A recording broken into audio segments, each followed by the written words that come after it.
শুভ দুপুর, চলে এলাম গো। তোমাদের কি খাওয়া দাওয়া হয়ে গেল? তবে আজ কিন্তু আমার এখনো খাওয়া দাওয়া হয়নি, সকাল সকালই চলে এলাম। তো চলো, আজ আমার পরীক্ষা শেষ। আজ মেয়ের এক্সাম শেষ হয়ে গেল।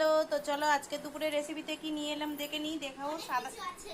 সাদা ভাত, ঢেঁড়স ভাজা, চিংড়ি মাছ ভাজা, এখানে আছে এঁচোড় চিংড়ি, এখানে আছে বিউলির ডাল আর আমের চাটনি।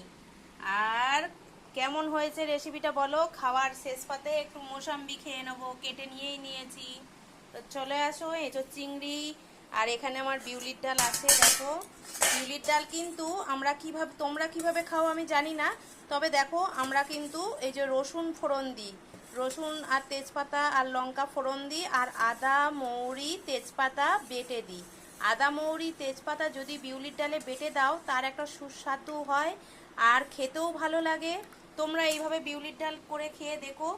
অনেকে শুধু ফোড়ন দিয়ে করে, কিন্তু ফোড়ন দিয়ে করবে না। দেখো ডালটা কত সুন্দর হয়েছে, মনে হবে বিউলির ডাল দিয়েই শুধু ভাত খায়। চলো, আজকে আমার রেসিপিতে তবে বেশি কিছু নেই, দেখতেই পেলে ঢেঁড়স ভাজা, চিংড়ি মাছ ভাজা, এঁচোড় চিংড়ি, ডাল আর চাটনি। আমার এখানে আছে এঁচোড় চিংড়ি, এখানে চাটনি, এখানে ডাল, এখানে অল্প একটু ঢেঁড়স ভাজা, এই যে পরের জন্য রেখে দিয়েছি। তো চলো, আর দেরি করব না। কি করব বলো? রোজ রোজ একই রেসিপি ভাল লাগে না, নিজেও খেতে পারি না আর বাড়িতে কেউ পছন্দও করে না, তাই একটু আলাদা আলাদা ধরনের রেসিপি রান্না করলাম। তো চলে এসো, কে কে খাবে অবশ্যই কমেন্ট করো এই ধরনের রেসিপি কার কার পছন্দের। তো চলো, আর কথা বলবো না, আর লোভ সামলাতে পারছি না। এঁচোড় চিংড়ি, আর এঁচোড় চিংড়ির কালারটা এরকম হয়েছে কেন জানো? আমরা তো কাঁচা লঙ্কা খাই, তাই এরকম হয়েছে। এটা যদি শুকনো লঙ্কা খেতাম তাহলে হয়তো লাল টকটকে হতো। তো যাই হোক বন্ধুরা, আর দেরি করবো না, খেতে শুরু করে দিই। টাটা।